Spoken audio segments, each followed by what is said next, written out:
The rain tapped gently against the clinic's windows, a soft rhythm that matched the heaviness in David's chest. He sat quietly in the corner of the sterile room, arms wrapped around his golden retriever, Buddy. The old dog rested his head on David's lap, his breathing slow and shallow. The room was silent, except for the occasional sniffle and the quiet hum of machines. David had been dreading this moment for weeks, but now that it was here, he felt paralyzed. The vet stood nearby, syringe in hand, giving David the space he needed. "Take your time," she said gently. David leaned down, pressing his forehead against Buddy's. "You were my best friend," he whispered, voice cracking. "Thank you, for everything." Buddy stirred slightly, his cloudy eyes gazing up at David.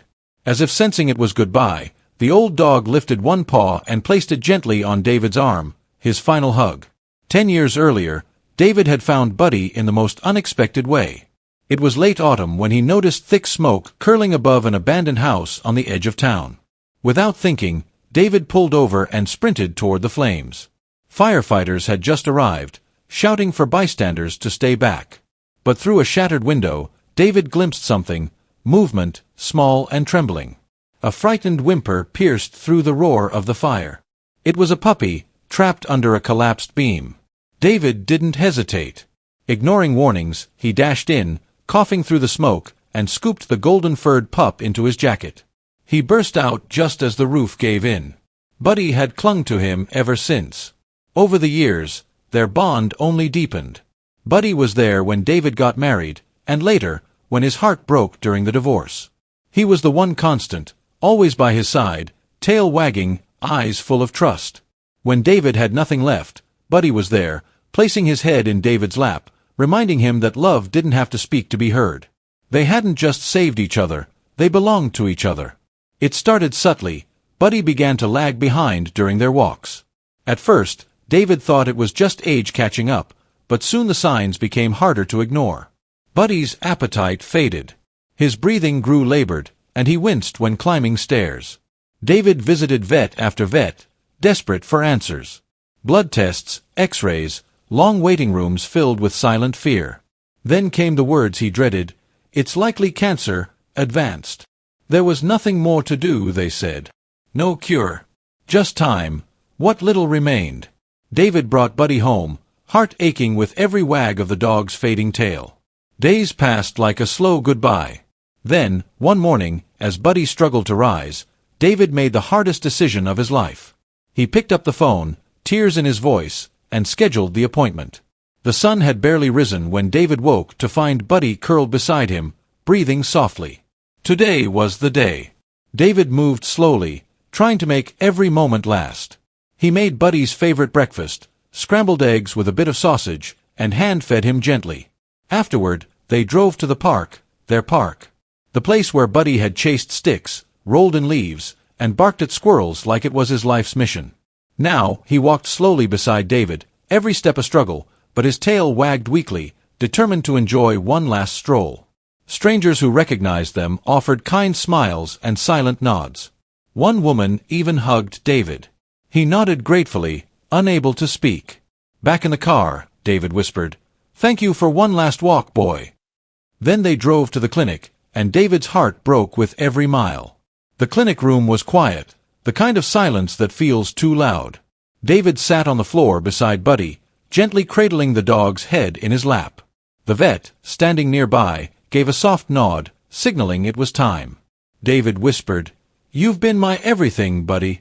I hope you felt how much I loved you." His voice cracked, eyes brimming with tears. He leaned forward, pressing his forehead to Buddy's once more. Then, just as the vet approached with a syringe, something unexpected happened. Buddy shifted. Slowly, deliberately, he raised one trembling paw and placed it on David's chest. His eyes locked onto David's, and for one brief moment, it felt like time stopped. Everyone in the room froze. The vet lowered her hand slightly, puzzled. David clutched Buddy tighter, sobbing. It wasn't just a final gesture. It felt like Buddy was trying to say something. Something urgent. Something alive. The room remained still, all eyes on Buddy's paw resting on David's chest. The vet, Dr. Ramirez, hesitated. Her brows furrowed as she watched Buddy closely. Something didn't sit right. She took a cautious step forward, kneeling beside the dog. "Hold on a second," she murmured, placing her stethoscope gently against Buddy's side. Her expression shifted, confused, then curious. David looked up, wiping his tears. "What is it?" he asked, voice trembling. Dr. Ramirez didn't answer right away. She checked Buddy's gums, then his eyes. A spark of concern lit in her voice. "His heart rate, it's off. But not in the way I'd expect from a dying dog." She stood up, firm now. "I want to run a quick scan before we do anything. Something's not adding up." David blinked, hope and fear colliding in his chest. "You think he's not dying?" David followed the vet down the hallway, Buddy resting weakly in his arms. The clinic's lights buzzed softly above, but everything felt distant, like walking through a dream. They reached the exam room, and Dr. Ramirez began the scan without delay. David held his breath. Minutes passed like hours. Then, a shift in her expression, eyebrows raised, mouth slightly open. "This can't be right," she whispered, scanning the monitor again. "What is it?" David asked, bracing himself for more bad news. Dr. Ramirez turned, eyes wide. "Buddy doesn't have cancer. At least, not the kind we thought." She pointed at the screen. "It's a rare inflammatory condition, mimics cancer symptoms almost perfectly, but it's treatable." David stared in disbelief. "You mean, he's going to live?" "If we start treatment now," she nodded, "he has a real chance." David collapsed into the chair, tears falling again, this time, from hope. David sat beside Buddy as the foreline was gently placed into the dog's leg. The treatment had begun. Though Buddy was still weak, there was a calmness in his eyes now, as if he knew his story wasn't over yet. Dr. Ramirez looked at David with a soft smile. "If he hadn't hugged you, if I hadn't seen that tiny change, we might have missed it."